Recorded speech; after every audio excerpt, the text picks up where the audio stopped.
It is my great pleasure to introduce to you Dr. Stephen Hickman, who's a clinical psychologist and director of the UC San Diego Center for Mindfulness, to discuss with us what exactly mindfulness is and lead us through some exercises. I'm very excited about this. I think this is something I might actually be able to do and make a difference in my life, and it has so many benefits from when I've read about it. So without further ado, Dr. Hickman, we're so pleased you could be with us today. Thank you.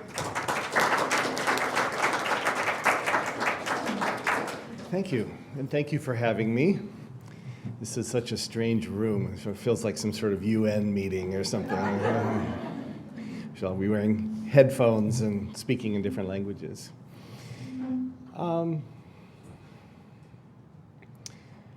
So I think I'll tell you just a little bit about me. Martha pretty much covered the basics, but I'll say a little bit more, and then we'll just jump in. As she said, I'm a clinical psychologist. I've worked at UC San Diego since I wasn't a psychologist, so it's been about 15 years. This is actually a second career for me, which I sometimes don't mention. I was in a completely unrelated field of graphic design and advertising before I went to graduate school in my late 30s. And I was just remembering that I was debating, do I want to make a change of career or not? And I was like 35 or something at the time. And I was, I don't know, by the time I finish grad school, I'm going to be ancient, like 39 years old. And thankfully, my wife, my now ex-wife, but this was a wise thing that she said, how old are you going to be if you don't go, So I'm glad I did. So I started out working in the Department of Psychiatry at UCSD at the medical center and doing what we call behavioral medicine, which is really the overlap between mind and body, between psychology, psychiatry, mental health in general, and physical health. And it wasn't even a part of my plan when I went to graduate school to work in this area. I sort of pictured myself as being a clinical psychologist doing psychotherapy in private practice or something. But once I got inside the medical system, I didn't want to leave, or maybe they wouldn't let me. I'm not sure which. And I had the opportunity, one of my first opportunities was to work with our Department of Anesthesiology in our chronic pain clinic. And so I worked there as the main psychologist for 10 years. Also working with people undergoing liver transplants and other transplants, people with pulmonary disease, cancer patients. I worked in our cancer center for a couple of years and did a lot of consultation in the emergency room when psychology or psychiatry was needed, which I'll revisit a bit later. So I've really kind of lived in the medical world as a mental health professional for the last 15 years. And early on, I had this opportunity. I actually didn't see it as an opportunity. When I was a trainee, one of my bosses said, "Oh, you know what? There's this guy presenting at Grand Rounds. His name is John Kabat-Zinn. He's kind of a guru of mindfulness, and he's doing great work. And I really think all of the trainees should go. Actually, you're all required to go." So I went because I was required to go, and heard him speak about mindfulness and the benefits at that point of teaching mindfulness to, actually they did a study with people with psoriasis, which is a skin disorder that's very much related, stress related. It's not caused by stress, but it's exacerbated by stress. And they had done some interesting things. They were teaching people mindfulness meditation, all the things we'll talk about today. And they were, what actually happened was they were teaching their classes down the hall from a psoriasis clinic. And the people in the clinic, the dermatologists, kept seeing all these people going by with meditation cushions under their arms and yoga mats. And this, keep in mind, this was in the early 70s. So it was a particularly strange thing to see in Worcester, Massachusetts at UMass. And they got to talking with the people running this program, and they explained what it was. It's this program called mindfulness-based stress reduction. And together they cooked up this idea of, well, let's just see if your program helps our patients who have psoriasis, because the treatment they were providing was essentially they were having their patients stand for long periods of time inside ultraviolet light boxes, like tanning booths, essentially, naked for long periods of time. That was the treatment, basically. So they were just kind of standing around doing nothing anyway, so they thought, well, maybe we could teach meditation to these people and see how this works. So to make a long story short, they did a study where they compared people getting treatment as usual to people learning mindfulness, taking the mindfulness course essentially as an audio course while they were in the light box and outside. And what they were able to show in that very first major study of mindfulness interventions was that the people in the mindfulness condition, simply staying present, focusing on their breath, doing meditation and other meditative practices, in the end actually had fewer and smaller total body surface area lesions of the psoriasis. So there was a measurable physiological impact of this essentially mental sort of practice. So that particular study got my attention, but I didn't really think much of it. Ultimately, I came back around to mindfulness. I'm not going to bore you with my training and everything, except to say that it ultimately inspired me to learn more about mindfulness and to learn to be a teacher of it, and then to be a little grandiose and to come back to UCSD and to say, I don't want to just teach mindfulness, I want to create a center for mindfulness. Which for the longest time, the Center for Mindfulness was mostly resided in here. And I taught classes, but little by little it came around, and for the last 6 years, we have had our own space and our own staff, and 300 or 400 people a year come through our courses, and a lot of other stuff is going on that keeps me very busy, including pulling me away and doing quite a bit of travel, which I think has something to do with how your meeting got moved around, because my schedule changed. And thank you for being flexible around that. So enough talking. So I actually want to introduce you to the very first mindfulness practice that people in our courses take. And this is an experiential exercise. We'll be practicing a few things together as we go through our time today. This will be the first one. And I'm going to invite you, I'm going to be coming around, I'm going to be placing an object in your hand. And I'd like you to see if you can actually meet this object, see it as if you've never seen it before, because you've never seen this particular object, although you may have a name for it, ideas about it, experiences with items like it.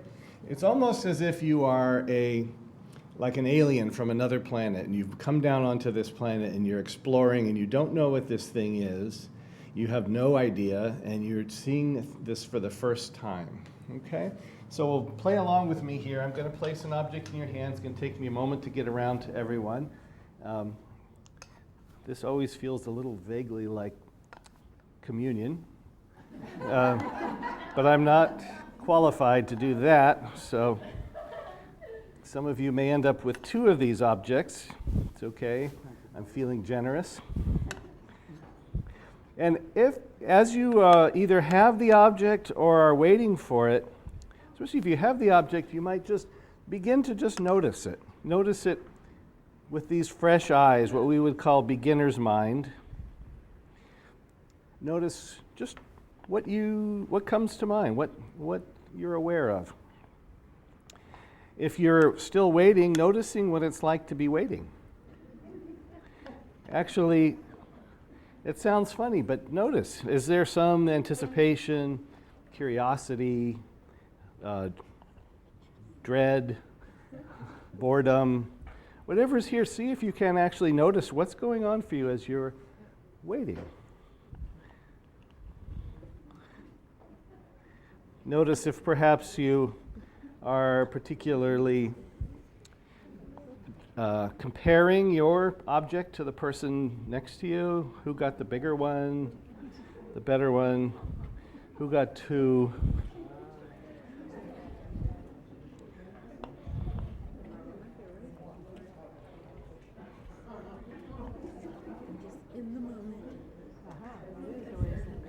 And as you encounter your particular object, for right now, getting to know it from the sense of sight. So opening the sense gate of sight and allowing in whatever comes in the way of perception.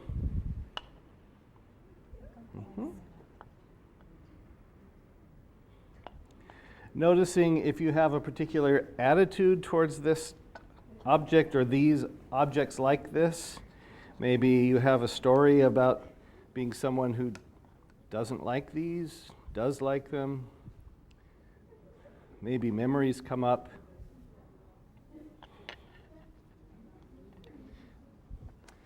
So, now that everybody, I think I got everybody, right? So maybe for a moment as you have this object resting in your hand, you'll just kind of notice what it looks like. You can probably get a sense of its shape, its color, maybe how the surface of it appears. Just taking it in from the sense of sight. Maybe even taking the time to roll it around just a bit so you can see all sides of it.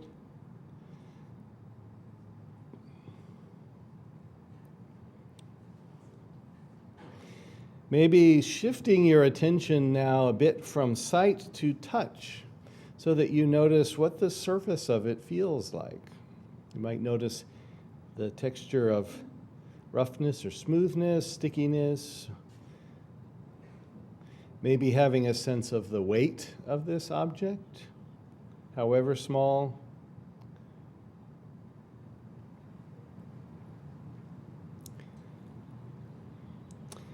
And then as you hold it between maybe a thumb and a forefinger, moving the object up under the nose to take it in with the sense of smell. You might even close your eyes if you like and explore this particular smell.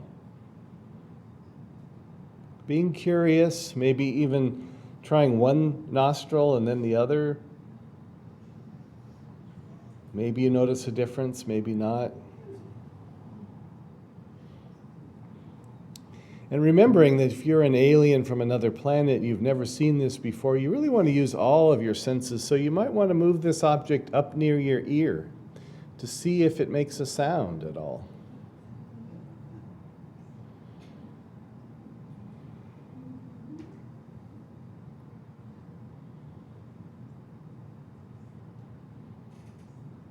And then as you're ready, moving the object back and holding it for a moment right near the lips, and see if you can notice what happens. What are you noticing? Maybe a sensation in the body, any anticipation.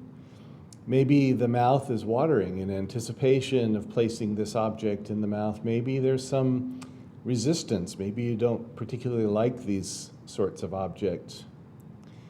And then placing them between the lips and holding it between the lips a moment before letting it rest on the tongue. And again, maybe having a sense of touch around the texture of this object on the tongue, a sense of the weight. Maybe pressing it gently against the roof of the mouth to get a sense of the resilience of this object. Is it stiff or soft? Does it flex?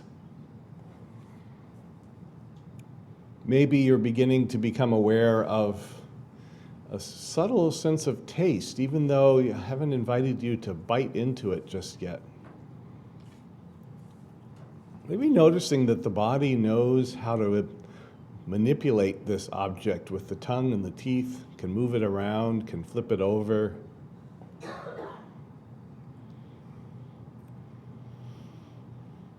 And then paying very close attention, maybe resting this object between the teeth on one side or the other, and noticing that we're about to chew, and that chewing begins with a thought, an intention to chew that translates into muscular activity that brings about the process of chewing. And beginning to chew and noticing the results of chewing. that we call tasting, and the slow breakdown of this object, sticking with chewing the object, and at a time of your own choosing, beginning to swallow the object.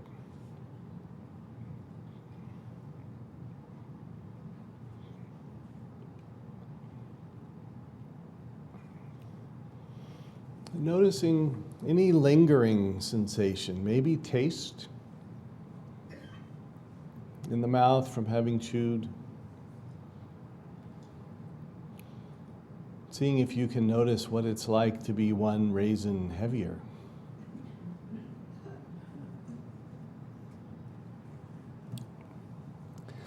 So if your eyes were closed before, you can open them. So you'll find that I'm a kind of a curious sort. So I'm curious about what your experience was of eating this object, of encountering this object. What did you notice as you did that? You could just call out. I noticed I wanted to steal You wanted to steal his cookie. Yeah, yes, I'll feel Oh, okay, so one wasn't enough. Gotcha, okay. Oh, so comparing, right? Yeah. A little disappointment, like what did I do to deserve this terrible fate of only getting one raisin? Yeah. Well, for me, it's kind of amazing how body just knows that if you're going to chew, get those salivary glands going. Yeah.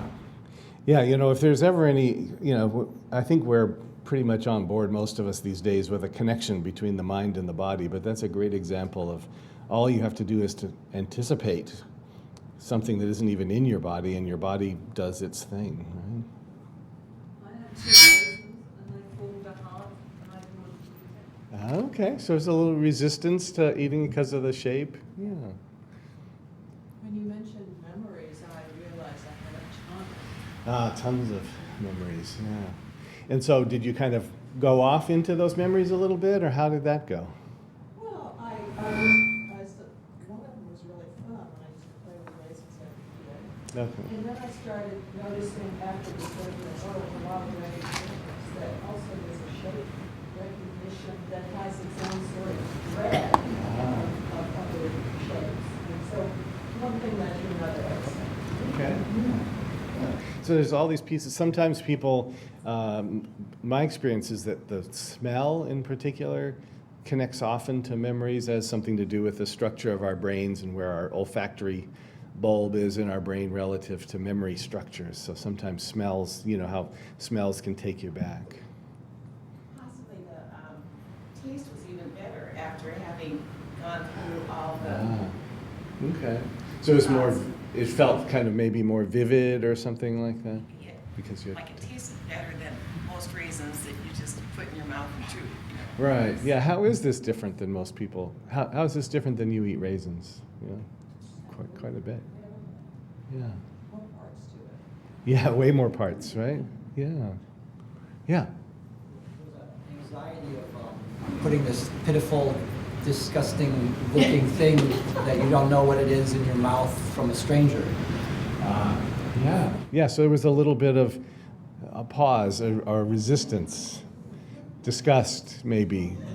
Yeah. I noticed it smelled kind of like brown sugar, and I'd never noticed that before. Ah. That was new to me. Yeah. So I want to go back to your experience of that kind of struggle for you. How did you know you were kind of struggling? Was it just thoughts, or was there a sense in your body at all of Both thoughts lead to the sensations. what sort of sensations do you recall? Just a bit of apprehension. Is this safe? Am I hurting myself in some way?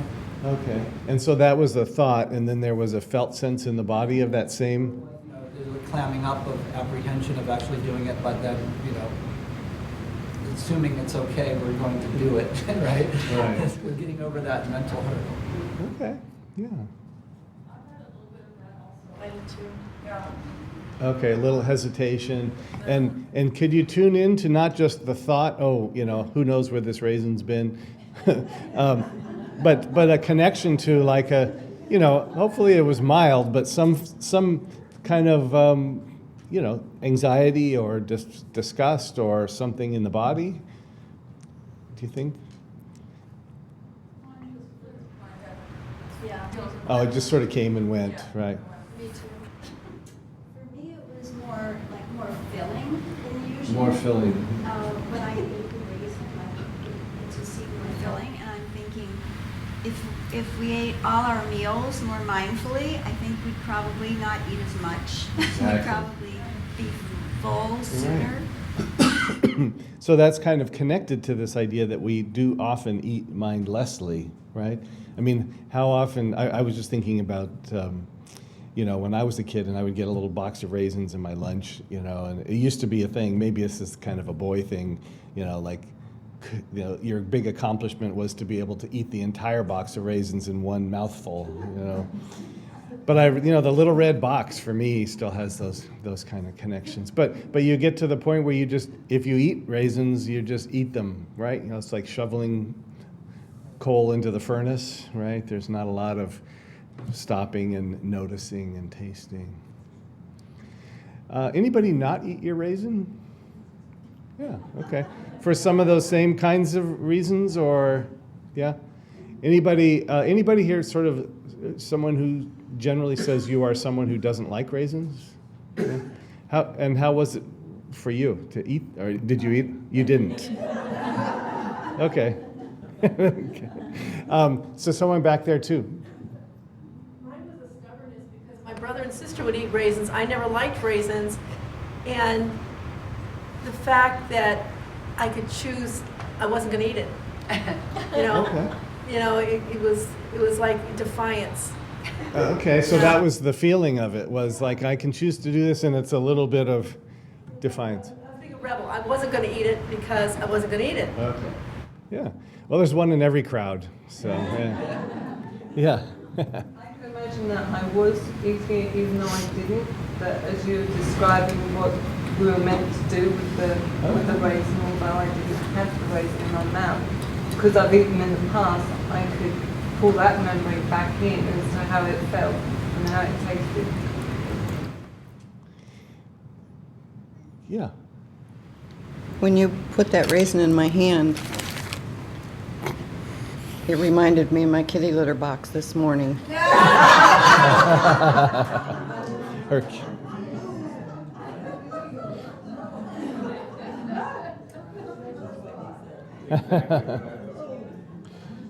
So they so many different experiences. Yeah. Well, I was chewing gum, so I don't think the taste with the gum would be very good. So that's why I didn't eat my raisin. Yeah. So you made a conscious, mindful choice not to do that. Yeah. So yeah. I was a bit apprehensive because raisins has a lot of sugar and it's a no-no food for me because of health issues.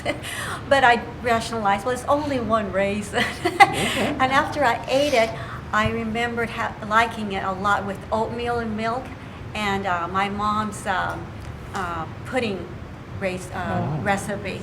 So I thought, oh, that's really good. Maybe I'll make some, this weekend. Yeah. So I just love that, I've done this exercise hundreds of times, and I think we sort of covered the span of all of the typical kinds of responses that people have. I'm not sure about the cat box one, but I have come close to rabbit droppings and deer droppings, so it's in the same realm, all from a raisin, right? And it's this exercise is I think it sort of makes a bit of a point already, right? There's something about being this qualitatively different when we actually pay attention to our experience and tune in to what we're actually doing, because most of us eat raisins, semi-regularly, and we probably have never given a raisin this much care and attention. And it doesn't mean that we always need to, but look what's here. I mean, look what is in, a single item that we take for granted most of the time. Does that have a relevance to you in terms of what would that mean for you about bigger things or life in general. Any thoughts about that? Like, why might you want to tune in more closely? Yeah. I think we miss a lot of things in life because we're not paying close attention and we're thinking about a lot of other things, either in the past or in the future, and we're not focusing on what's happening right then. Exactly. Yeah. And there's a lot here, and yeah. Reality is that all we have is the moment. That is You know, thinking, if you don't stay in the moment, which is hard to do, well, when you've got a to-do list or something has happened to you, you can't change that, and the future is not here. So that's why This is it. staying in the moment is Exactly. makes you aware of it. I couldn't have said it better myself. Thank you. Yeah. This is it, right? Yeah. I didn't hear what she said. Well, Could you I think repeat she it? was just highlighting, and correct me if I'm wrong, but essentially saying it reminds us that this moment right here is all we actually have. That no matter how much, we might want to go back into the past and to delve into things there or to go into the future, it's all here. Everything that can happen is right here, which is really the essence of mindfulness and why I like doing this practice. And this seems kind of simple and mundane, looking at a raisin, but this is just a kind of a metaphor of sorts for everything in our lives. And usually, one thing that comes up is that, there's something to stopping and smelling the roses, right? We generally can kind of get that, like that it's a good thing to notice, our children or grandchildren or the flowers on the side of the road or the sunset or the whatever, like it's good not to miss that, right? Because that's life. But life actually encompasses everything. So there are actually even benefits to being willing to be present with the fullness of life, the pleasant and the unpleasant.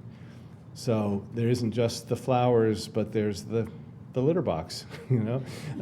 There is joy and happiness, and then there is pain and struggle and difficulty. And there isn't any benefit, actually, hopefully you'll be somewhat convinced of this by the time we're done, there isn't any benefit to cutting off to any of it. Some of it is pleasant, some of it is unpleasant. But I got a little ahead of myself. So you might think about what would it be like to eat a meal mindfully. You might be thinking, boy, it would take an awfully long time, right? Yeah. But there's I would encourage you as a sort of a home practice of this to see if you can do that. Like set aside an upcoming meal when you want to truly kind of be present for it. You don't have to eat it this slowly, but you can eat it as mindfully and paying attention to it. Or even preparing a meal is another one that can be great, a great mindfulness practice, to be aware of the choosing of the items and the chopping of the vegetables and the smells that come up and the tastes and the textures and all of that we can actually practice this. So speaking of practice, how many of you have ever meditated before? Wow, okay, good. We have an experience group. All right. So we're actually going to take a little time to sit together and to be present and practice mindfulness together for a few minutes. So I would encourage you, wherever you happen to be, maybe to become aware of your posture and see if you can find a sitting posture that's relatively comfortable for you, that allows you to sit as comfortably upright as is right for you. You can certainly stand. It doesn't have to take a particular form. You don't have to sit. Just what allows your body to have some degree of ease and stillness. And maybe noticing your feet resting on the floor. Maybe noticing your shoulders balanced above your hips and your head balanced on your shoulders. And if you're comfortable with it, allowing your eyes to close, inviting them to close. If you'd rather have your eyes open, just softening your gaze. So if they're open, you're just looking downward, maybe at the tabletop or the floor. Letting yourself not look at anything in particular, but just to soften the gaze. And for a moment, just having a sense of your body sitting here just as it is.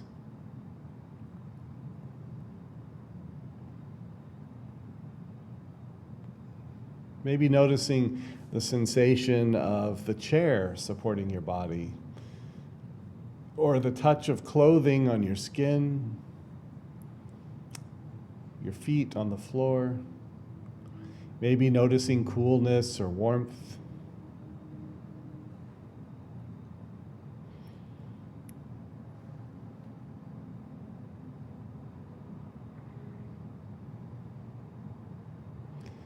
And perhaps you will notice this process of breathing happening in your body. And seeing if you can gently direct your attention towards the flow of the breath wherever you happen to notice it most vividly. It might be in cool air moving past the nostrils, maybe into the chest as the lungs fill with air. Maybe it's the rise and fall of the belly as the diaphragm draws the air in and presses it back out. Maybe riding the fullness of the in-breath and the out-breath and the in-breath.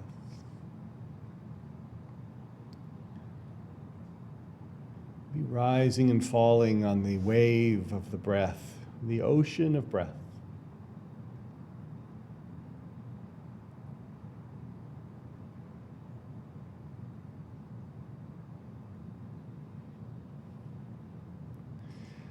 Letting go of needing to breathe in any particular way, but just letting the breath breathe itself.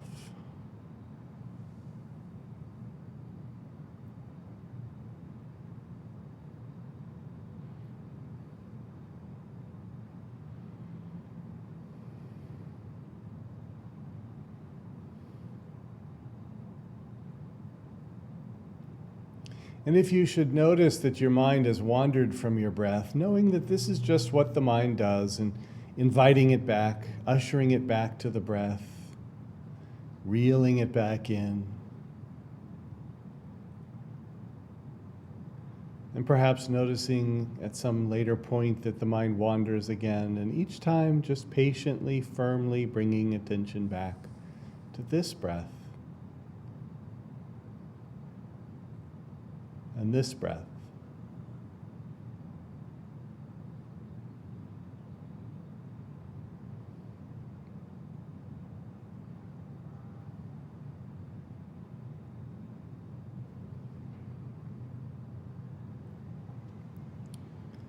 And again, noticing where is your attention now?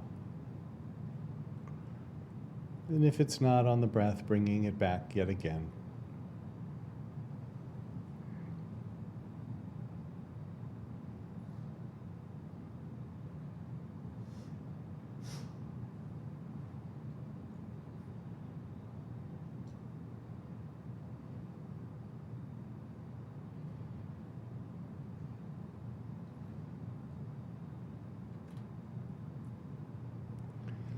And if you notice your attention drawn to sensation in the body, seeing if you can just take note of that sensation. Maybe it's difficulty or pain or tension, movement, coolness or warmth. Just taking note, allowing it to be just as it is, and choosing to usher the attention back to breathing.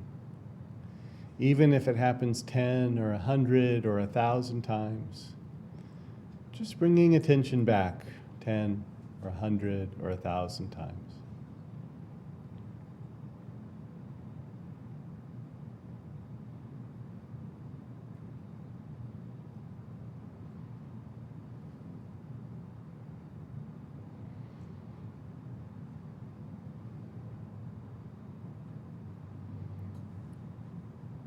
Maybe taking note of the state of your mind today. Just now.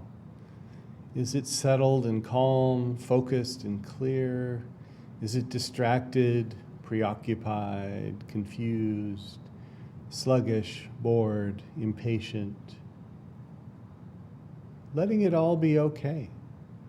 Whatever you find there in your mind just now, whatever state, whatever the weather happens to be inside, just letting it be that.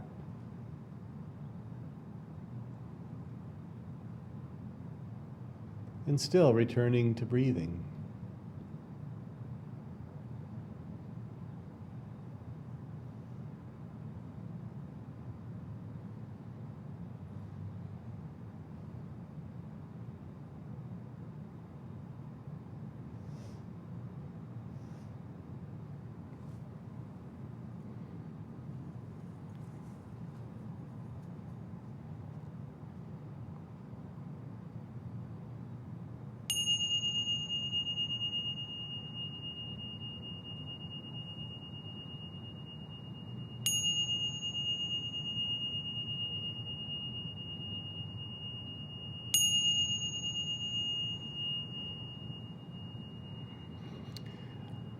So if your eyes are closed, then allowing them to open when you're ready, taking your time, bring your awareness back into the room.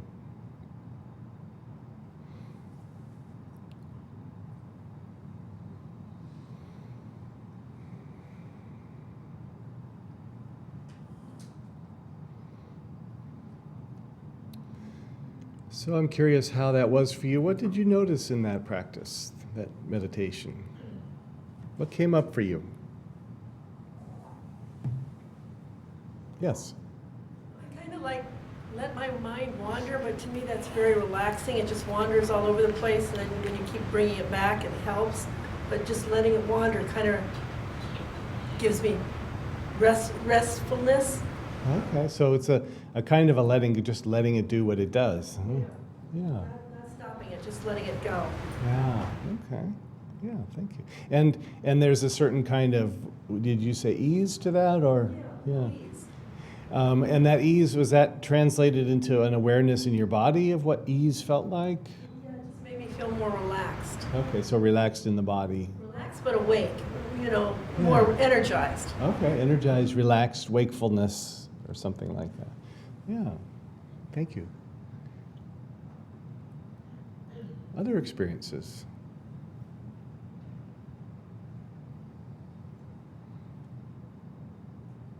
I was aware of every part of my body that hurts. Okay, so you're aware of all these parts of your body that hurts. And how...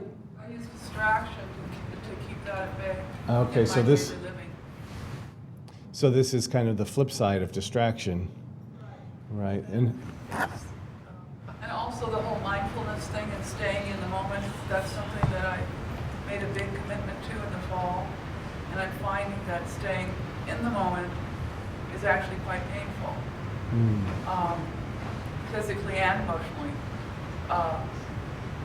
rather than keeping myself busy with all the other stuff in the world. So if I do all of that, then I don't have to take time to sort of be conscious of all the aches and pains and stresses of the moment. so as we were doing this, and I was directing you to pay attention, you were aware of pain, and how did you work with that? Figured, well, it'll be over shortly. Okay, just grin and bear it. Grit your teeth. This is an exercise I do every day anyway. It's trying to figure out how to get, well, I don't know if the right language is to not care.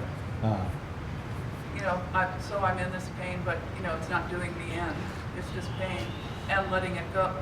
Sort of letting the idea go that I can still manage my life with a certain level of pain. Good. I have the intention to talk specifically about mindfulness and pain before I'm done, so make sure I do that. I almost always do, but thank you. Yeah. Mindfulness is available in the most unlikely of places. Yeah.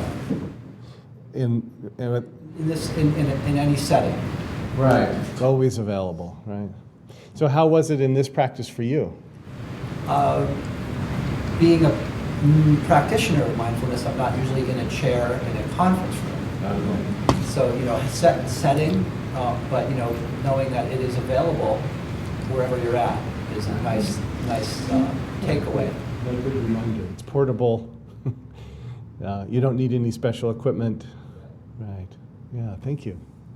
So, yeah. When you're first saying to focus on the breathing, and I was just visualizing it like the ocean waves going in and out, and then you happen to connect that image of mentioning the ocean, and I just felt very comfortable thinking about it in that way, and that made me feel very relaxed, just connecting with sort of that image and at the same time being able to focus on the breathing. So it's a bit of a combination of images and thoughts and maybe some sensations of relaxation or something. Yeah. And did that kind of sustain through the whole practice? It did. Thank you. Yeah. Before I had my cancer surgery 7 years ago, I tried this meditation, and I got to the point where I would see pictures, and then I'd go beyond that, and I was just aware of sound, just sounds. But it's been 7 years, and I can't get that far anymore. So I don't know why. what happened here today? I never got that far. So where did you get? Just like nowhere, just Okay. you know. Perfect, because that's one thing about the mindfulness is that really it's not about getting anywhere, it's being where we actually are. Not to say to take away from the other experience that you were describing, but we do often get caught in there is this idea that comes up, and I'm not saying you're saying this, but because we often feel relaxation. I mean, I would imagine a good chunk of you felt some relaxation while you were doing this. We can suddenly, our human brains do this to us. They get us hooked and to say, oh, so if I do this, I'll get relaxed. And then it becomes striving about getting relaxed, which I always think of relaxation as sort of a happy side effect of mindfulness practice, but not a goal. So we are actually trying to sort of let go of goals and to be fully where we are, and to not have to achieve a particular state, but actually to be in the state we're in, which we'll talk more about. But I can see, I mean, you know, there is also something about when you practice this over time, it becomes a bit more accessible, and we can kind of, we find ourselves in a place of some degree of ease, and it's like, you know, kind of work on it over time. Yeah.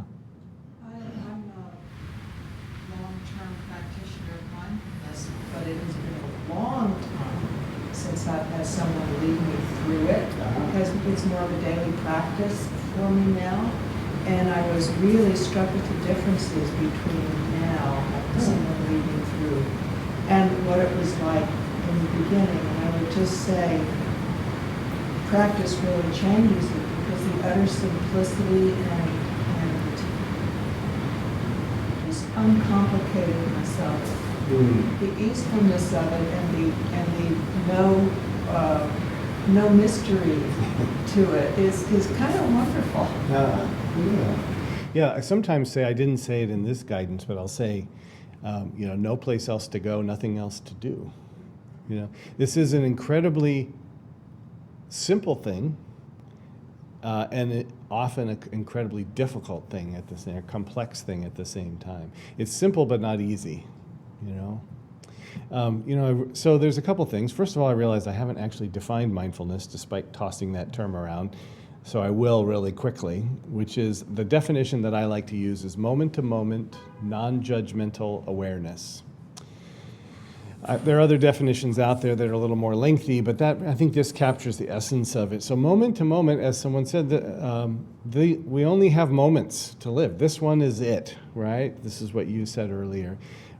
Well, you know, for all of our amazing human capacity and these amazing brains to go off into the future and plan and organize and anticipate, and to go back into the past and to recall and to play through and to organize and all the rest, ultimately this is it. Right here where we are right now is all we have. It doesn't mean that there aren't benefits to going into the future and the past, but there are also some costs that we're not aware of, and there are some great benefits to being as fully present as we possibly can more of the time. So really what we're talking about, mindfulness, is being present. This moment-to-moment piece is a human capacity that we all have. I'm not giving you anything you didn't have when you walked in the door, You know, so sort of, I sometimes say that the course that we teach is like the Wizard of Oz, you know, as people go on this long journey and adventure to ultimately find that they had what they were looking for already before they left. That's what this is, right? So anyway, moment to moment, non-judgmental. This is a piece that sometimes is difficult for people. People hear about meditation, which is the primary means through which we cultivate mindfulness. And they start to think, well, you know, non-judgmental, what does that mean? That means everything's okay, you know, that I should be passive, I should let everything happen, and even bad things that are happening, I should just be mindful and let them happen. No. What it means is that judgment is something that we have the opportunity to choose how we're going to deploy. We have frontal lobes that do judgment for us, but we don't, a lot of times judgment is very important. You know, we need to choose, do I veer to the right or the left to avoid this obstacle in the road? Or do I eat this thing that I'm allergic to or not? That's judgment, right? So there's judgment that is important to us, and then there's judgment that causes us suffering. And usually that's judgment of some sort around things that we can't actually change. So I like to say our course that we teach is called Mindfulness-Based Stress Reduction. So I like to say, if you want stress reduction, if you want to reduce suffering in your life, just make yourself a list of the 10 most stressful things in your life. Everybody have at least 10, right? Okay, so you could do that, and then I would tell you, you want stress reduction? Just get rid of those 10 things, and then you have stress reduction, right? You know, there would not be much job security for me if it was that easy, though, right? It's not that easy because, you know, at least 9 and probably all 10 of those things are things that in this moment you can't change, right? It doesn't mean that will never change or they couldn't possibly change in some cases, but the point is that we live with stress. So if we have judgment about things that we can't change, we create suffering for ourselves. So if you have pain, I think this lady described it quite nicely, that in the moment, especially if it's some sort of chronic condition, you've got it. Even if it's not chronic, if you've got it in that moment. It doesn't mean that there isn't something that might happen to it in the future or something you might be able to do, but in this moment it's here. And you can find a way to contend with it, to cultivate a different relationship with it by letting go of the judgment over it. Letting go of like, oh my God, this is the worst thing ever. I can't stand it. It's going to kill me. It's going to end my life as I know it. It's going to ruin my relationships. I'm going to lose my job. Like all of those sorts of things, catastrophic kind of thoughts about this. This doesn't mean that some of those things may not be true, but in this moment, we notice that for now, here is where we are. So where judgment doesn't serve us, we can let go of it. But could we cultivate a relationship with the things that won't change so that we can manage them? So I like to use the example of gravity. So gravity is something that we all live with, right? And we also all know the negative effects of it, right? You know, if we have your cup and you push it over, it's going to fall on the floor and break or spill or whatever, right? We know the negative effects of gravity. If we go and we look in the mirror and we find that things aren't where they used to be, you know, we know that that's gravity at work, right? But despite all of that, when we wake up in the morning, I would be willing to bet that none of us wakes up and the first thing that we say is, oh, damn, I'm still stuck to the earth, right? Gravity again today, you know? Like we've found a way to find a relationship with a reality that isn't going to change. And then we work with it, right? And that's and then we work with it piece that we're talking about here is, could we create some kind of lubrication between us and the reality of things, the way things are, can we let go of the struggle with what is, or can we change that struggle? So that's the judgment piece that gets us stuck. When we have pain and then we pile onto it about judgment, about, oh my God, it's the worst thing ever, it's going to end everything, blah, blah, blah. That's when we not only have our pain, but then we add suffering on top of it. We sometimes say that suffering equals pain times resistance. So there's pain, you know, the things that happen, the things that we can't change in this moment, whether it's physical or psychological. And then there's the degree to which we resist it that just amplifies our experience of suffering. So as an example, what came to mind when you were talking earlier is a gentleman that I worked with at the pain clinic at UCSD for a long time, who he came to me. He was probably in his early 60s at the time and had a tremendous amount of neck and back pain, had multiple surgeries after 2 accidents, had all this hardware. You look at his x-rays and it looked like Frankenstein's monster in there or something, all this hardware and a lot of pain despite all these surgeries, pain in his upper extremities and a lot of depression, and he was just very hopeless. And there wasn't a lot they were going to be able to help him with. They're doing their best, giving him pain meds, et cetera, et cetera. And he came to the mindfulness course and he said, you know what? And he took the mindfulness course. I said, I think that you've come to the right place. And he took the course and he learned to practice mindfulness and meditation. And he told me towards the end, we were meeting together individually, and he said, he says, I'm a tough guy. He said, I grew up in Detroit. He says, we were poor family, and I had to, was often fighting in the streets with kids and trying to be as tough as I could and fight my way through this and that. And he said, I went on in school to wrestle, and I fought my way to the top of my weight class in wrestling. And then I went on and played football, and I had this tough coach who really pushed me to be a tough guy and to fight my way to the first string and to go into games when I was injured and bloody and everything else, and just to push through and fight my way through everything. And that's how I ended up being sort of like, all-star team or whatever. And he said, then I went on to my profession, and he was in the sales world. And he said, I just fought my way to the top of my profession, and I was successful, but I got there because I was a tough guy, and I fought my way through it. And then I had these accidents, and I've had pain for 15 years. And he says, I've been fighting with it for 15 years. And he said, what I learned in the practice of mindfulness was that it was possible for me to dance with it. And you can feel it, right? You feel the difference between fighting with it and dancing with it. It doesn't deny the presence of the thing that's difficult. What it does is shifts the relationship so that you're not pushing against it, you're actually moving with it. So if you think about what you face, whether it's the symptoms of dystonia or the other things in life that are difficult, you probably actually could look back and kind of see how you've cultivated a different relationship with the difficult things in your life to find some way through them. I've often talked to people who've had, horrendous sorts of experiences, huge stressors early in their lives, things that they had to put up with, abusive situations, traumas of various sorts, just the things that life hands you, special needs kids and, economic circumstances. And they've come through and you're like, how did you ever do that? And they say, well, I really had no choice. I just had to move through it. They found a way to not let it crush them, but instead to move through it. So it was largely about letting go of judgment about the thing and just encountering the thing itself. So that was a really long explanation of judgment. So moment to moment, non-judgmental awareness. So awareness is the foundation upon which this all rests. One can't sort of notice if you're in the moment or not unless you're aware. You can't be aware of judgment unless you're aware. I mean, judgment happens constantly. We're always judging, but we're often not aware of how much judgment is influencing us. So that we say things to ourselves like, of course I'm depressed, I have cancer.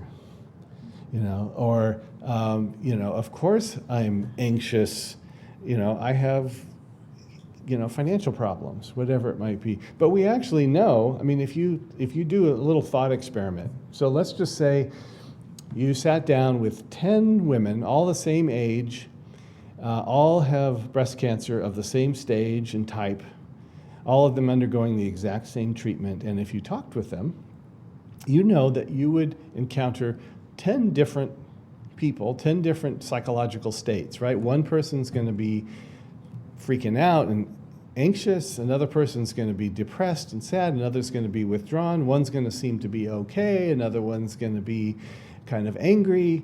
You know that from your own experience that different people respond differently to these difficult situations. So you just did a mental scientific experiment where you controlled for the cancer. So you can't say that, oh, of course I'm anxious, I have breast cancer, because this person over here has breast cancer, the same thing, and they're not anxious. They might be depressed, they might be fine, they might be whatever. So what we know is that it's not about the thing that we have, the thing that we point to, it is the relationship we have with it. And that's where we actually have room to move. And this is where mindfulness kind of facilitates that, is that when we start to see that, when we are aware, that third part of the definition, then we can start to work with things in a different way. When we're on autopilot, we just do what we've always done. Like if you're kind of a type A driven sort of person and you just push through everything that comes along, something new comes your way, what are you going to do? Push your way through it, right? We used to, when I worked at our cancer center, we used to meet people with those sort of type A histories who had a recent diagnosis, and they were coming in and they were like, this is a wake-up call for me. I am going to take care of things. I am going to change my diet. I'm going to start meditating. I'm going to exercise. I'm going to start taking these supplements, and they were going to do everything. And my heart went out to them because they were suffering, but they were essentially recreating their type A behavior to deal with this disease. And often that happens in particularly ironic situations, like people who have had major cardiac surgery, bypass surgery, whatever, and then they go to cardiac rehab programs. Some of you may know people who've done those programs where they teach you exercise and diet and all of the rest, and they come to those programs and then they do them type A, like you're supposed to walk 2 miles a day, they're going to do 4 miles a day, and it's like 1,500 calories, I can do 1,000 calories, and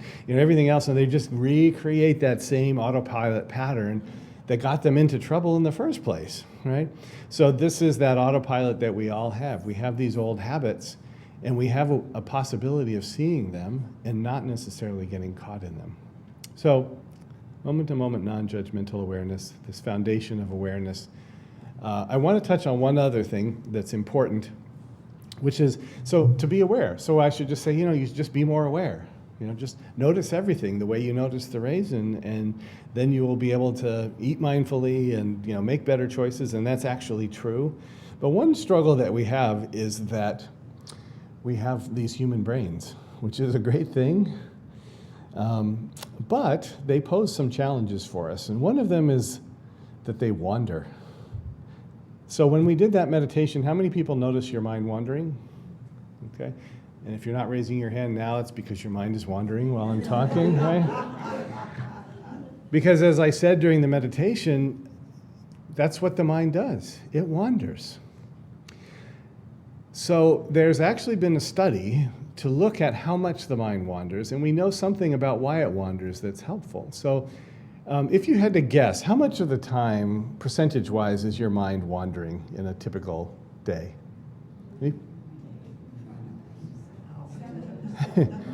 90, 95. Well, you're all a little pessimistic. It's actually somewhere in the realm of 50%. It's 46.9% of the time. I hope it makes you feel a little bit better already, right?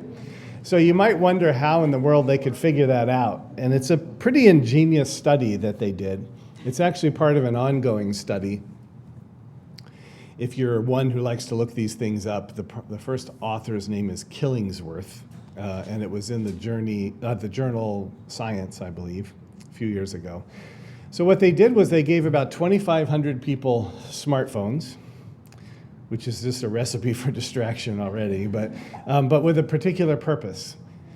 They agreed, the people with these smartphones, to carry them around for a period of time, several weeks, and to receive text messages at random times throughout the day, asking them 3 questions. The first question was, what are you doing right now? The second they would ask is, how happy or satisfied are you feeling? And the third question is, suddenly blanking on the third question, hang on, how happy or satisfied? That's weird, I do this all the time and I've suddenly forgotten. Oh, what are you doing? Oh, and so what are you doing right now? Is your mind on what you're doing or not? And how happy or satisfied are you feeling? Okay, so 3 questions. So the first one, what they discovered was, 46.9% of the time people's attention was not on what they were doing.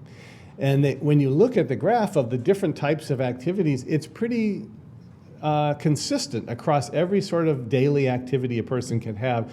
They're all more or less in the same realm, about 50% of the time. There was only one activity that was an outlier in which people were reporting that they were much more present than any of the other activities. Anyone want to guess what that activity was? Sex. Usually people guess either food or sex. I don't know what that's about, but so sex. Which for me, like that answer, I mean, it sort of makes a certain amount of sense. But for me, it raises the question of who was answering all those text messages to say, So they were able to discover 46.9% of the time people's minds was wandering. The second part of that was that they noticed that it didn't matter whether the activity was pleasant or unpleasant, it was about the same, right? 46.9% of the time. So it wasn't the inherent pleasantness of the task, and actually that led to the third piece, which is really the most important one, which was that if you wanted to predict how happy or satisfied people were, it was more reliable to use the data about whether their attention was on what they were doing than to rely on whether something was pleasant or unpleasant. So in other words, what predicted happiness and satisfaction better was whether or not a person was paying attention to what they were doing, not whether the thing was pleasant or unpleasant. So that's huge. Yeah. Did they do a study or branch off to, like, somebody had attention deficit disorder? Like how much of the time would they be on their? Yeah, I'm not aware of that. I'm guessing that would probably be, that number would be higher for that particular population. Yeah, it's an interesting study. I don't think they've done that. So yeah, so the key piece here being that in terms of feeling happy or satisfied, we're more likely to feel that if we're present for what we're doing, regardless of what it is, whether it's a pleasant thing or an unpleasant. To kind of go back to that question I raised earlier about, why would I want to pay attention to the cat box or to the unpleasant thing or to pain for that matter, that actually probably being more present is actually going to facilitate being a bit happier or more satisfied. So if we're less happy when our mind is wandering, that sort of begs the question, why in the world does our mind wander? Like doesn't feel like it serves any useful purpose. It's making us miserable, actually. I mean, it doesn't mean that we can't wander to pleasant topics, but in general, if we're not present, we're typically not as happy. So scientists are still studying this, but the generally accepted view is that the mind wanders for a very particular survival, evolutionary kind of purpose, which is that you may notice that when your mind wanders, there's a sort of a star of the show. In other words, when your mind wanders, probably your most popular character in the mind wandering is you. It's this kind of never-ending story of ourselves that our mind goes to. What do I like? What do I not like? Where am I going? What am I doing? Who am I hanging out with? What am I going to do later? Me, right? Yeah, so, and it's not narcissistic. It's not like sort of like, aren't I wonderful? Actually, a lot of us have the opposite in terms of our mental activity. But we tend to think about ourselves. So what is that about? Well, what we also know, one other thing that we know is that when the mind wanders, it tends to gravitate to the negative, to the unpleasant, right? And, if you've ever been a teacher and gotten your teaching evaluations back, just speaking from my own experience, and 29 people just love your teaching and one person says, it wasn't that really good, I was kind of bored. Which one do you remember, right? You always remember these. So the idea is that our mind wanders in this way that's self-referential and very ruminative because it's looking out for us to try to keep us safe. And so they trace it back to our ancestors who were cautious and anxious and always looking over the horizon and wanting to make sure things were safe and that they didn't eat the wrong things. And that led to their survival. So in other words, millennia ago, humans were the anxious ones, the ones who were always on the lookout, who were wired and looking for threat survived. The ones who were sort of blithely going where they shouldn't go and not paying attention got eaten, right? And so, they sort of were culled from the gene pool, so to speak. And so we come by this fairly honestly, that we all had ancestors that were anxious and ruminative and looking for the negative because it kept them alive. It served them evolutionarily, survivally, to be that way. So that's great if what you need to do is to constantly be on the lookout for your safety. But that's much less relevant today than it was, millennia ago. And so we've inherited these ancient brains, and our brains are evolving, but they still have these old structures in them that are set up to keep us safe.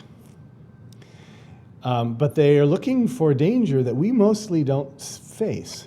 Sure, like if you're driving on the freeway and someone swerves into your lane, you know what happens. Your body gets all, worked up. Sympathetic arousal, we call it fight or flight, right?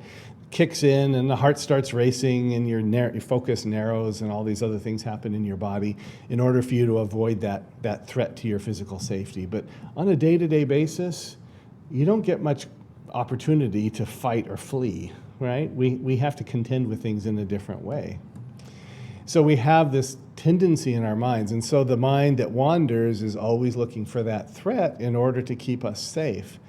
But we don't need to be that safe. We don't need to be that worried about it, and so it creates this sort of revving the engine, where there's no place to go, kind of an idea.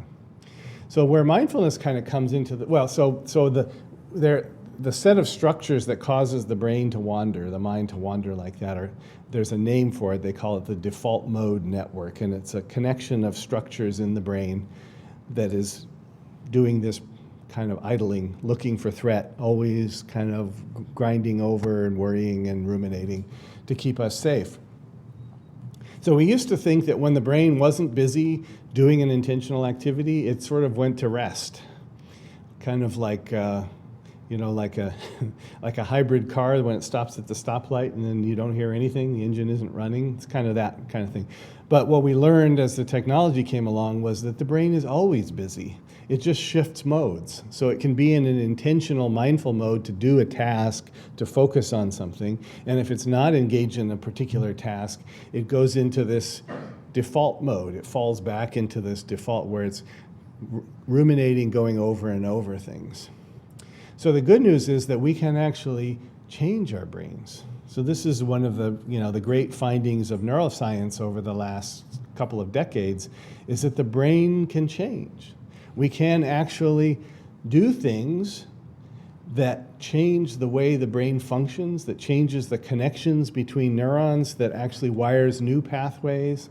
The neurons that wire together fire together is the kind of cute saying that allows us to make changes in this. So we can overcome this default mode network through a more intentional mode, which comes from the practice of mindfulness.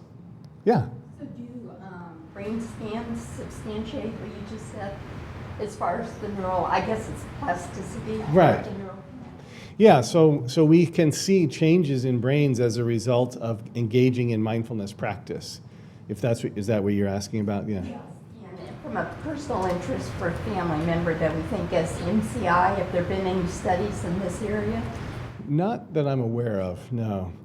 I wouldn't, so this practice sort of enhances and strengthens certain kinds of pathways. I wouldn't kind of try to pass it off as a cure-all to a lot of things, but we can make some of these changes. We already know that various other functions can be taken over by other parts of the brain when parts get damaged, over time, and there's a lot of amazing stuff that happens in there, given that all of us were probably in this room were raised with this idea that you got so many neurons, and if you mess them up, that's it, and there's no changing, and there's no growing, and all of that sort of thing. So it's just in its infancy. Yeah.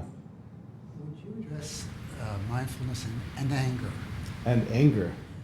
That's a good one. Okay. Does anybody here have anger? Yeah. Okay. Just checking. Yeah.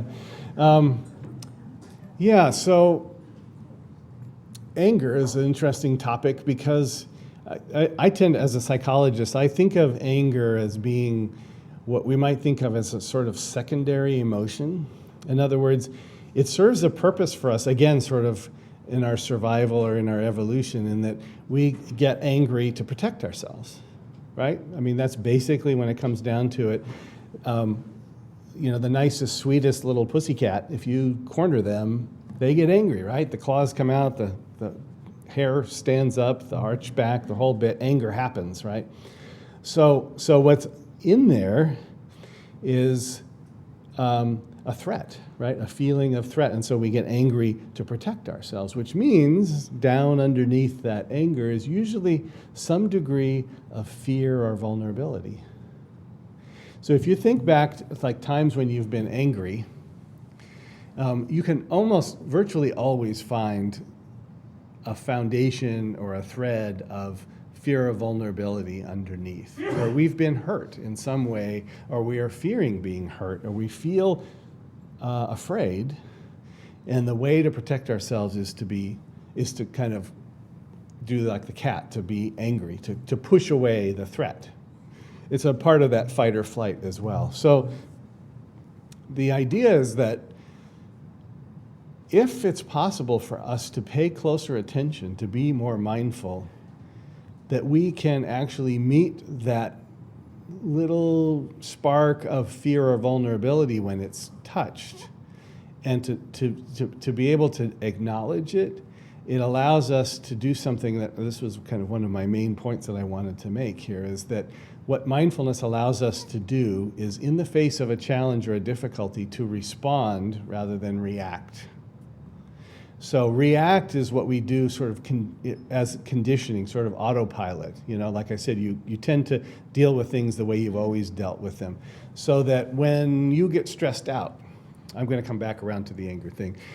So when you get stressed out about something, you probably have your preferred way of dealing with stress. And it may not be something you're particularly proud of. You know, maybe it's eating or drinking or smoking or removing yourself from the situation, or working harder, or you know, getting angry. Lots of different sort of habitual ways in which we deal with stress that ultimately cause us more problems down the road.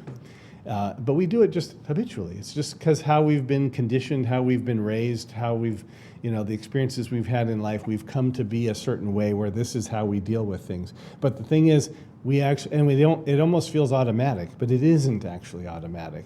What we're talking about, I wish I could remember the whole quote. There's a great quote by Viktor Frankl, who some of you know, a psychiatrist who was in the concentration camps in World War II, and he said something about between stimulus and response there is a space. And he says more after that I can't remember the exact quote.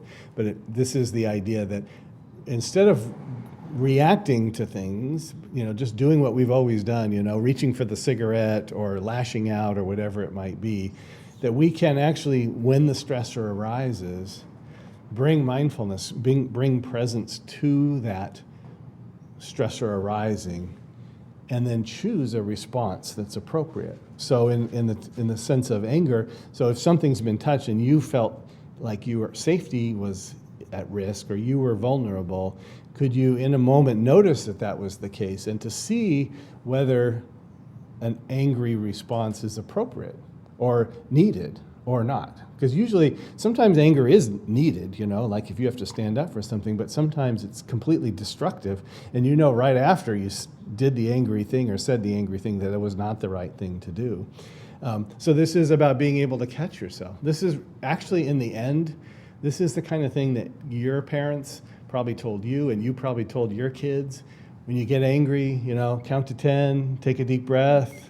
That's mindfulness, right? It's really just noticing that spike of adrenaline that gets released and pausing long enough to let it come back down, so that you then choose a response rather than find yourself in a reaction. Yeah. The two options you talk about are reactive or response. Right. What about observe? Is it possible? Yeah, I think the observe is actually the piece that allows for a different response. So it's dropping in and observe in the middle, in the midst of reactivity, of something happening, observing long enough to then know where to go, which might be to do nothing, or it might be to step out, or it might be to say something wise, or it might be to say something angry, but it's that observe piece that you're pointing to that's the important piece. Forgive me for I don't want to whip this, but is it possible to, when the anger is there, is it possible to go into a meditative state with it? Oh, I see what you're That's what saying. I'm really driving at. Yeah. So here's the thing with mindfulness. Perhaps in a moment like that, you could stop in to sort of meditate or to drop in some way, in a big way. But the hard part is that there's such momentum in those situations. It's very hard. And I tend to kind of think about mindfulness practice, and this is a nice mental transition for me, the mindfulness practice as being a bit like exercise, like physical exercise. That it's not about like, maybe exercise compared to competing in the 1,500 meter run, okay? So it's not that you couldn't go out and just run the 1,500 meters or walk it or whatever it would take, but you're probably likely to perform better if you practice and if you exercise, if you work out, if you lift weights, if you run, sprints, you do all the different things in order to then run your race well. So mindfulness practice is really about systematically practicing being more mindful, being more present, so that when you need it, in that moment, the observe piece just happens. It just arises because it's your kind of go-to means of dealing with things, is to observe them and watch them. And then it becomes that observed space becomes a little bit bigger, and it gives you a greater opportunity to choose a response. Exactly. Sure. So our days are literally filled with choice points. What to wear, where to go, what to do, what to eat, who to sit with, who not to sit with, all of these, just a zillion choices. And if we are aware of more of them, then we can actually make those better choices for ourselves, including like the mindful eating. When we start to realize that nothing in our lives has to be autopilot, that everything can be intentional, then we can start to make different choices. So if you think about the last time that you had an interaction with another person that didn't go well. Okay, does everybody have at least one? Yeah, okay, yeah, thought so.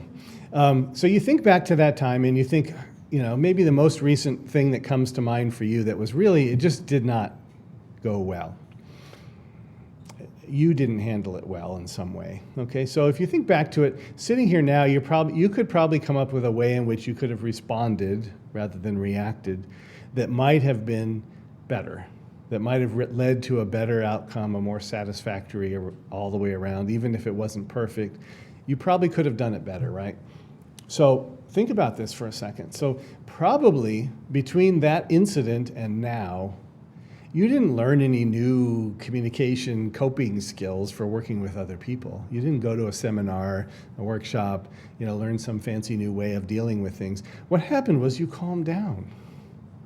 Right, that sympathetic arousal, a fight or flight that maybe came up in that tough situation, put you on autopilot and you said or did this thing that now you regret.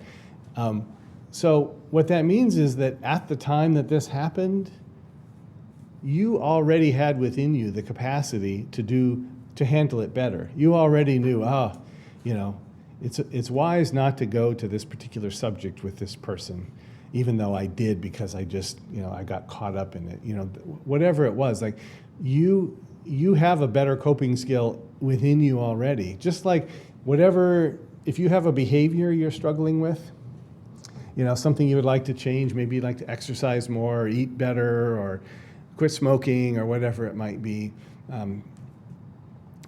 whatever your preferred vice is of sorts, sitting here calmly, if someone said to you, well, do you want to quit smoking? Do you want to, exercise more? Do you want to eat better?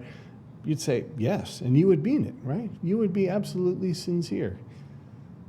But you'll probably go out and do that thing again, right? And what happens? Well, in the moment, something comes up. You're stressed, you're upset, you're angry, whatever it is, you fall back on that old pattern, and you do it. Not because you were lying when we asked you here. It's because it's just habit. It's reacting. So this is where, when we go back to this topic about mindful eating, this is where this mindfulness can play this role. It can take you can actually make different choices if you're aware. If the observe piece drops in there, then you can actually choose in that moment to see, oh, look, I'm really feeling a craving for chocolate, and I really don't need chocolate. Let me see if I can be with this and not necessarily give into it. So this is how mindfulness can play a role in kind of behavior change, in being able to change the things that you actually want to change. One other thing about changing behavior. How many people here have some behavior that you do that you would like to change? Okay, the others of you are just not going to admit it in public, but that's okay. Right? We all have those stuff. So I'd like you to just pause for a moment and to think about, call to mind when you do that behavior, that thing you want to change. Think a little bit about when you find yourself doing that thing, or not doing it if it's a thing that you should be doing and you're not. But when this thing happens, how do you talk to yourself? What do you say to yourself when you find, I'm smoking. Here I am with a cigarette in my hand. What comes up for you when you engage in that behavior? And you're not going to say this out loud. I'm just asking you to think about this for yourself. So what do you say to yourself? And also maybe pay attention to what sort of a tone you use when you talk to yourself about doing this thing that you don't want to do.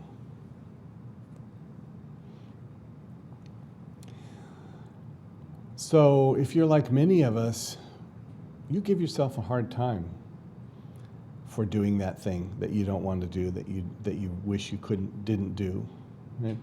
You have an inner critic, and we all have inner critics that kind of are commentators on our behavior and everything about us, telling us, what we're doing wrong, whether we want to hear them or not. Some of us have inner critics that are quite loud. They give us a hard time a lot of the time, right? I don't know about you anyway, but that's what I encounter. So the possibility exists. Well, first of all, that inner critic, without getting too far into it, that inner critic is really just trying to keep us safe. If it's telling us, you're such an idiot for eating as much food as you just did again. There you go again. You just can't. You're just not suited to take care of yourself, or you're just not smart enough, or you're not, skilled enough, or whatever it is. It's actually trying to help us. It's just doing a really crappy job, right? If it's telling you you have no willpower, you're such an idiot, you can't quit smoking. Look, you've done it again. In its own dysfunctional way, it's trying to tell you don't smoke. The problem is that it's, like I said, it's a pretty terrible way of trying to get somebody to change. But you may come by that honestly because someone else may have treated you in that way over in the past in your life, been very judgmental and harsh, and you may have sort of internalized that in some way. But if we recognize that critic exists, it's trying to keep us safe, but it's not doing a very good job, that we can actually kind of meet it with some kindness. And so this is kind of a bridge into, I wanted to talk a little bit about compassion, because it's a part of mindfulness, really. That we can actually bring not only just awareness, but loving awareness to our experience. There can actually be some warmth and kindness to the way we engage with things. It doesn't have to be sort of cold and distant. So in general, if you think about it, so compassion is really a deep awareness of the suffering of another person and a desire to relieve that suffering. That's essentially what compassion is. And we can actually be kind to ourselves as well. I work really closely with a researcher who studied self-compassion, and her name's Kristen Neff, and she talks about self-compassion as having three components: mindfulness, common humanity, and self-kindness.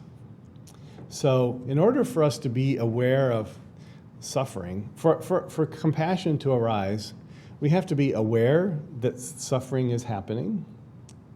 we have to recognize that, you know, if we walk down the street and we see someone who's homeless and struggling and suffering and sick and cold and everything else, in order for compassion to arise for that person, these three things have to happen. First of all, we have to notice them, right? Step one, right? That's the awareness piece. The second part is there has to be some connection to this as another human being. You know, that just like me, this person suffers, that there, but for the grace of God go I, that we are human beings and so we all suffer, we all can resonate with the suffering of another person. So there's the common humanity piece, that we're all prone to making mistakes and failing and falling short.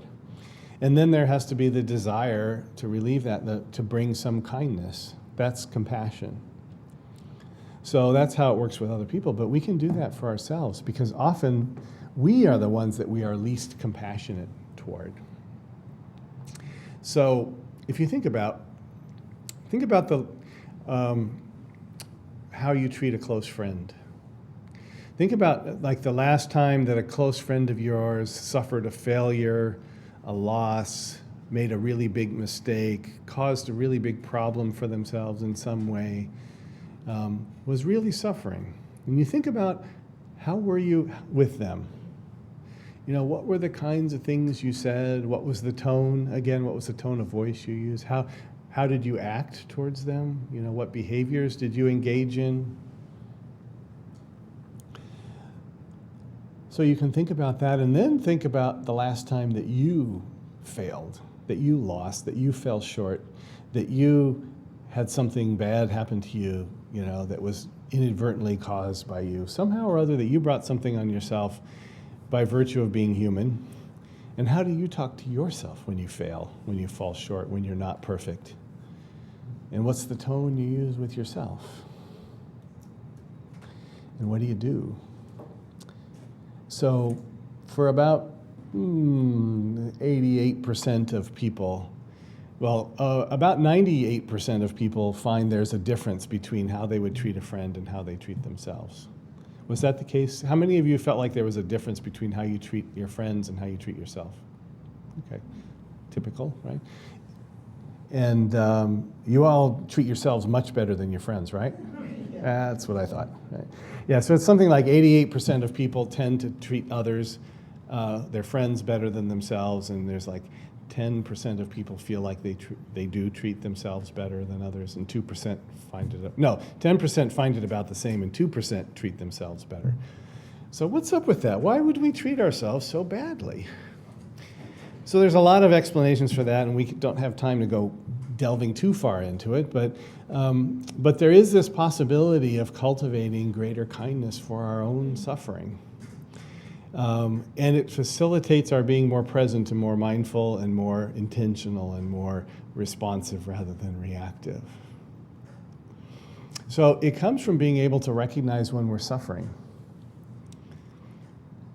So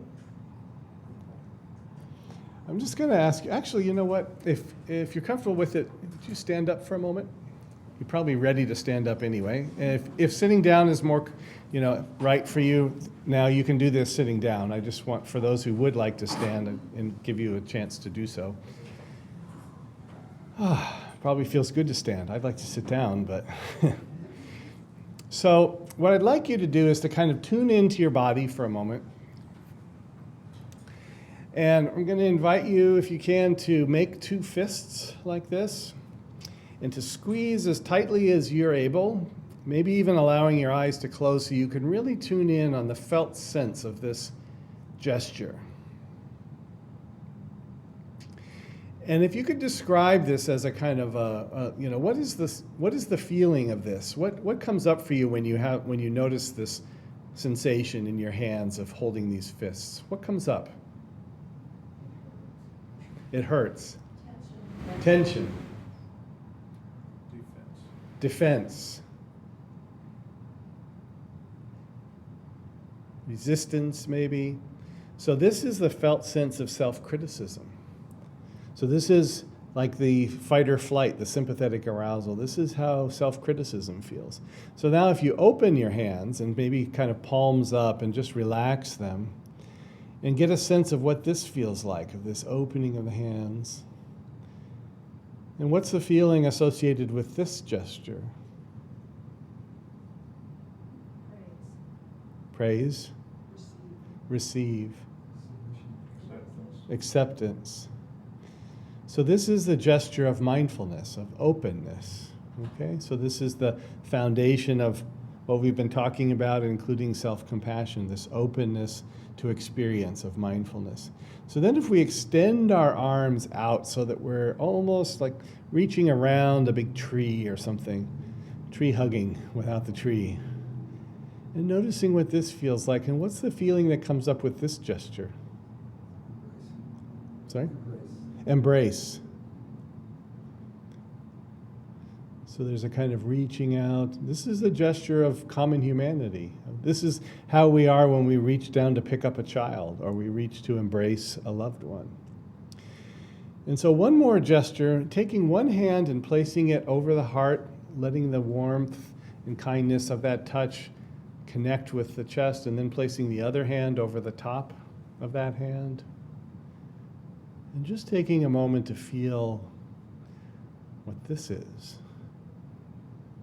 And what's the feeling that comes up for you around this gesture? Love.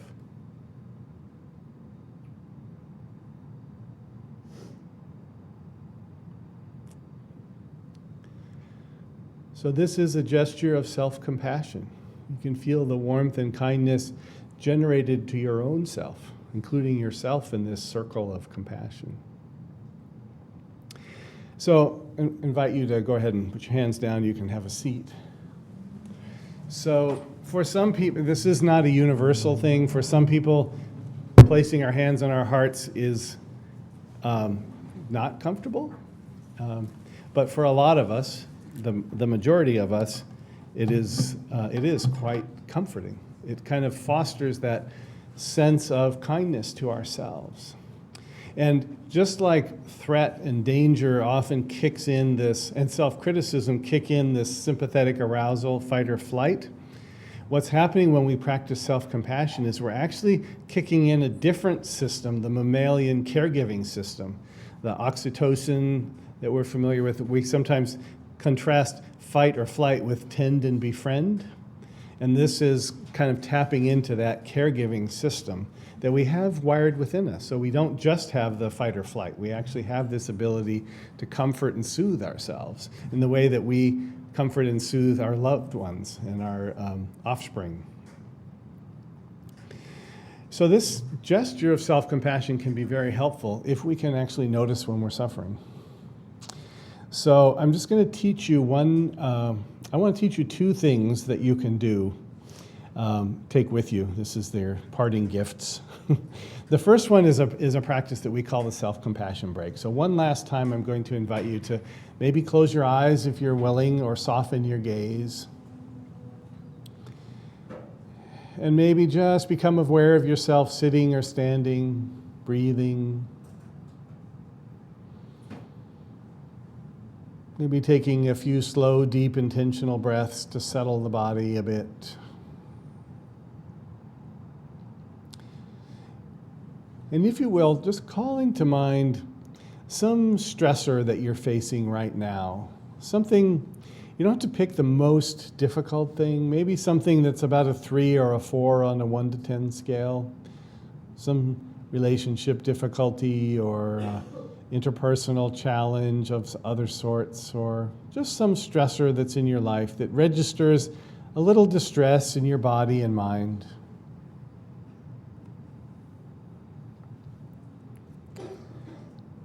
And then maybe you can notice how it manifests. Maybe it's images, maybe there are thoughts, there are feelings, emotions, sensations. And you can say to yourself, this is a moment of suffering. So this is the mindfulness component of just registering that suffering is here. This is a moment of suffering.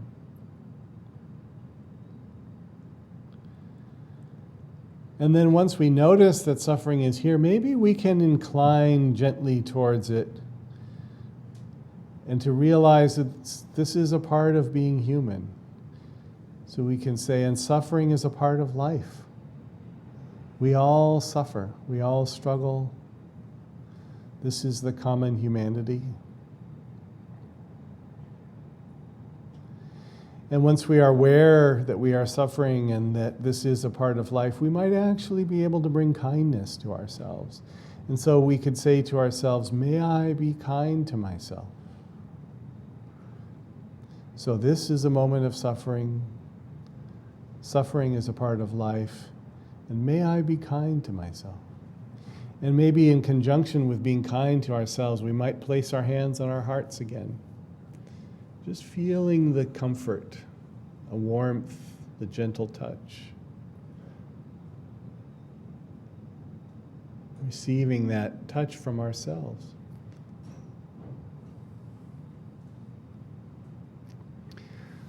So allowing your eyes to open and bringing attention into the room. So the purpose of this is not for you to spend time calling to mind stressful things and doing this. This is a moment of suffering. Suffering is a part of life. May I be kind to myself. But when you notice it, when you notice suffering arising, when you're stuck in traffic, or when someone does something annoying, or when the TV remote won't work, it doesn't really matter what it is. Some level of suffering, you can actually bring kindness and self-compassion into the mix. There's a ton of research around self-compassion being related to wellness and various things that I don't have time to go into. That's a topic for another time. But it is a part of this bringing mindfulness, that we can not only be mindful and present, but we can actually bring warm, compassionate presence to our experience. So the last thing I want to teach you is the shortest, quickest mindfulness practice in the world. I started teaching it to people in the emergency room when I was working with them, because a lot of people in the emergency room are anxious. And mindfulness is particularly helpful around anxiety, because anxiety is all about thinking about things that aren't actually here, right? It creates all the suffering. Wherever you happen to be, your mind can go almost anywhere and create suffering for you, right? Usually into the future, which is where anxiety comes from. Depression, a bit more often, comes from the past. But we have these active minds that can imagine all these amazing and scary scenarios, and then create anxiety for ourselves. So what I would find in the emergency room is that if I would sit and talk with someone who was in there for panic attacks or some kind of anxiety disorder, or even if there were other things going on, but there was a lot of anxiety, and I just talked with them about what's going on for you right now. Tell me about your life a little bit. Tell me what's happening right here as you're here. What are you noticing in your body? All this sort of thing. Funny thing happened is that they became more present, and they tended to be less anxious. Because the more present you are in the present moment, as this lady made reference to earlier, you actually can't really be anxious if you're fully present in the moment, because anxiety, as I said, is all about another moment. So what I would say to them is, if you buy into this idea that it's actually beneficial for you to be present, that you actually can find more ease and settledness, equanimity in the present moment, then maybe it would be worthwhile to cultivate that, to actually try to be present, even in a moment that's feeling particularly difficult. And so I would say, so here's a little helpful hint, and here's your helpful hint. The next time that you feel, if you buy into this idea that being present is a good idea, the next time that you feel distressed, anxious, angry, frustrated, sad, whatever the emotional distress happens to be, you ask yourself a really dumb question. And the dumb question is, where are my feet? Because they're always right here, right? So it's just a silly enough question. First of all, it brings your attention into the sensations in the soles of your feet or in your feet, which means we can only have sensations in the present moment. So that brings you into the present moment. It's just a dumb enough thing to ask yourself that you'll remember it when you're anxious. And in the moment, it brings you into the present. Is it the same as practicing 45 minutes a day every day? No. But it is actually a mindfulness practice. And if you find it beneficial, then you may want to practice it more often, so you could be more often where your feet are. So the last thing I want to say, and I want to leave some time for questions, is, so this might all sound really good, and then you might wonder, well, how do I do it? So I just be present, right? Just bring yourself into the moment. Where are my feet? A zillion times a day.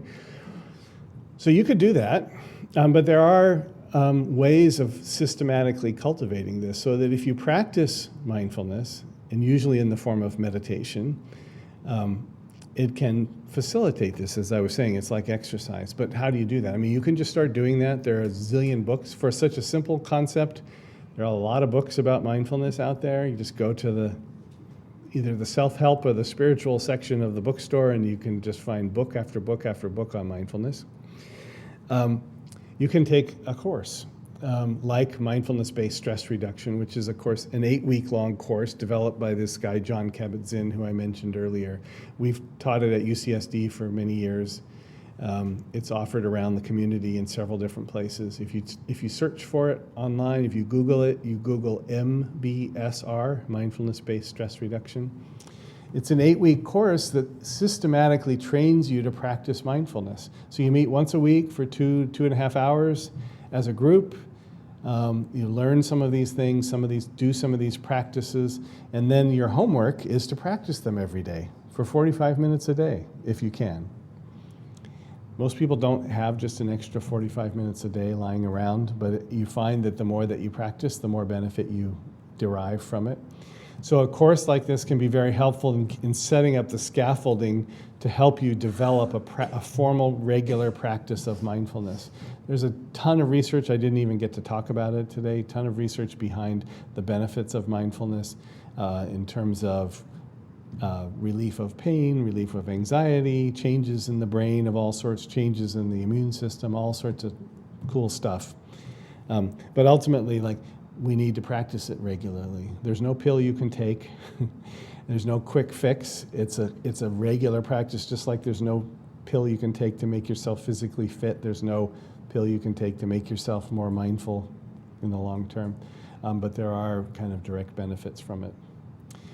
I can't believe I've been talking this long without letting you talk much. So I'm going to pause there and just see if people have questions that you have. Yeah.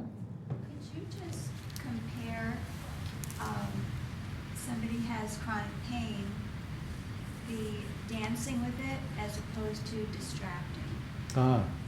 Yeah. Yeah. So, and I think she highlighted it fairly well in the sense that we do really have, three options. One is we can get totally absorbed by the pain and just lose all perspective and just be in it, like marinating in it, which isn't helpful. It doesn't even sound all that pleasant. There are lots of great distraction strategies that we can do, visualization, picturing ourselves on the beach or in some pleasant place. And those are often very beneficial, especially in a sort of acute pain kind of situations, where you mentally choose to take your attention away from what's really bothering you to something else. And even with mindfulness, which sounds like always about bringing your attention to the present moment, it's also bringing attention to your choices and actually maybe making a choice to take a pain pill or to do a guided visualization to purposely direct your attention someplace else. So it's not a sort of either or sort of situation in my mind. Sometimes really directing your attention on something else is useful. I met someone once in the hospital who had these waves of abdominal pain that they couldn't figure out. And he used to find that his wife, he'd had this for years, that his wife would sit with him, and when a pain wave was coming, she always placed her hand in a certain spot on his abdomen that he could direct his attention to. And it was almost like an anchor, that it was a distraction. It was like the wave of pain is coming, and it wasn't like, oh, let me just open up to all of it, but I am actually going to choose to focus my attention somewhere else. And the wonderful thing is our brains essentially have only so much bandwidth, to bring in a little technology metaphor, and if we know we have these pain gate, we only have so much capacity, and if we fill that gate with something else, like distraction, we actually reduce how much of the pain experience we have in the short term. So, but then what I would say is that the mindfulness piece allows us to stay present in the face of it, so that, because sometimes distraction, we actually can't distract ourselves because we have things to do. We need to be sort of more tuned in, or we need to listen to what our body is saying when pain is here. So there's some benefit to being present. And to see where we might be resisting, so where we might be creating on top of our, I often say that, like, when the doctor asks you on, how bad's your pain on the 1 to 10 scale? Anybody like answering that question? Usually not. They don't really like asking it either. But whatever number you give is made up of 2 pieces. Well, 3 pieces, really. Sensation and distress. And the distress is actually some thinking and some emotion. So those are the 3 pieces. There is the actual physical sensation coming from that nerve in your back or whatever it is going to your brain saying pain, pain, pain. And then there is all the thoughts you're having about it, and then there are the emotions that come with those thoughts. That is all comes together under the heading of the number 9 that you assign to the pain. The good news is you may not have any control over the sensation because there's just a physical something going on. But you do have some control over the thoughts and the emotions, that you can hold them in a larger space of awareness and maybe have them be less of an influence, so that you might be able to hold a 9 in awareness and see that it's a 5 of sensation, and that there's a whole bunch of fear about what that means, and that's actually adding to it, and there are thoughts about, oh my God, it might be this or that, and could you say, okay, so in this moment I actually don't know what it is. I wonder if I could just be here with the sensation, without the thought, without the distress. So that's where the mindfulness can kind of bring it back down to just the sensation.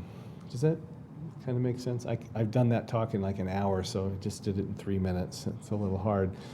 But this is kind of how we can kind of work with that. So there's room for distraction if we choose to engage in it mindfully, is really kind of where I'm going with that. So you're welcome. Any other thoughts, questions? Yeah. Have you ever heard of a specialty chiropractic? Neurologist. It sounds expensive. It sounds. I haven't run across a combo chiropractor neurologist. It's sort of an interesting concept, but I would imagine there are some. The interesting way of kind of coming at things. This is just a quick one. The air conditioner's a little loud. Sorry about So when that. you said MESR, what was the E? BSR, mindfulness-based stress reduction. Yeah, and we also teach a course at our center, Mindful Self-Compassion. That's where some of that self-compassion stuff came from, which is often really beneficial, especially if you happen to struggle with having a particularly loud and harsh inner critic.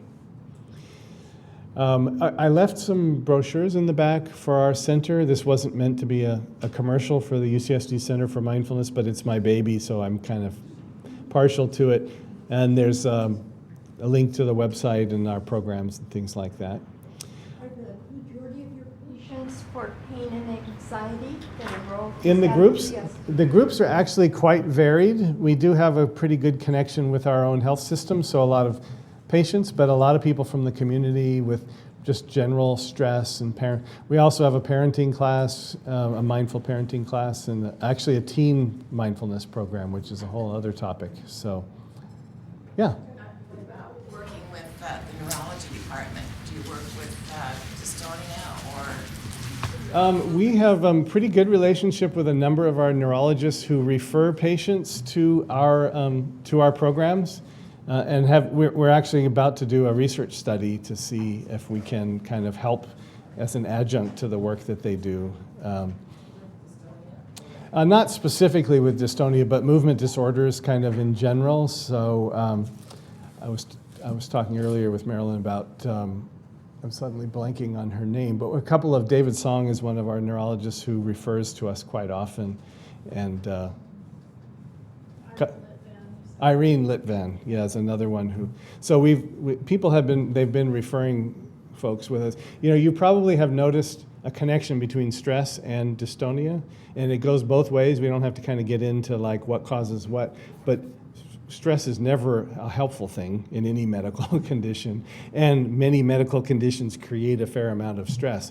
So even if we're not, again, this is why I didn't really spend any time talking about dystonia in particular, because it's not about that actually. If there are positive medical, people report positive benefits from this practice, it's not it's ultimately because they cultivated a different relationship with whatever symptoms they had, not about like this is somehow a cure for, dystonia or whatever, all else. But it seems as though when stress plays a role, then mindfulness practice can generally help.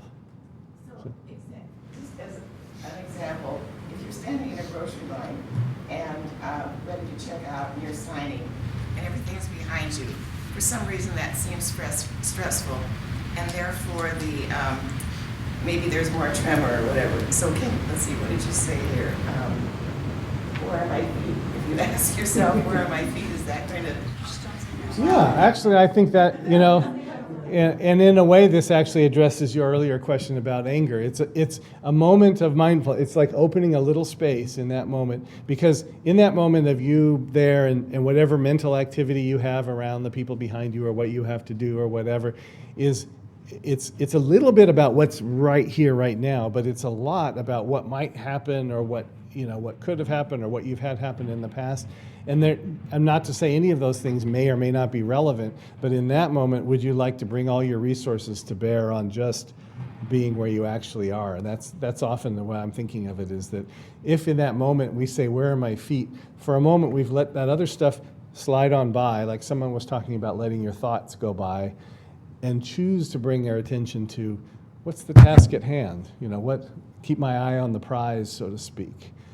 So, and then if you're systematically practicing this the rest of the time, that asking yourself, where are my feet, is going to be a lot easier than if you just do that in isolation. Yeah. Kind of like have the thought, acknowledge it, and then let it go.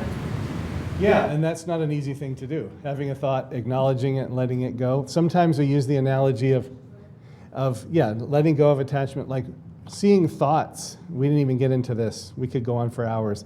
Thoughts like clouds on the horizon. Thoughts are just brain secretions, right? They don't have any substance to them. They're just some neurons fired and an idea appeared and it's here and then it goes, right? And as you practice meditation, you start to see none of these are facts, they're just thoughts. And so then you see them as coming and going and they don't have any real substance to them. It's like leaves on a stream is another analogy that works.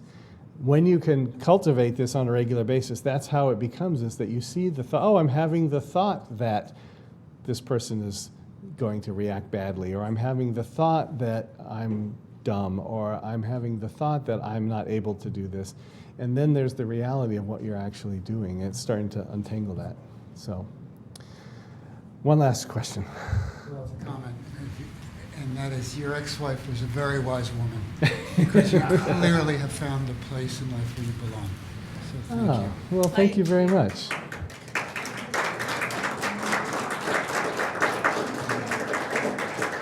I've never had it framed quite in that way, but I really appreciate it. It's nothing like getting to do your passion for your job. It's the best possible thing, and I'm happy to do it. So thank you for your time. Thank you.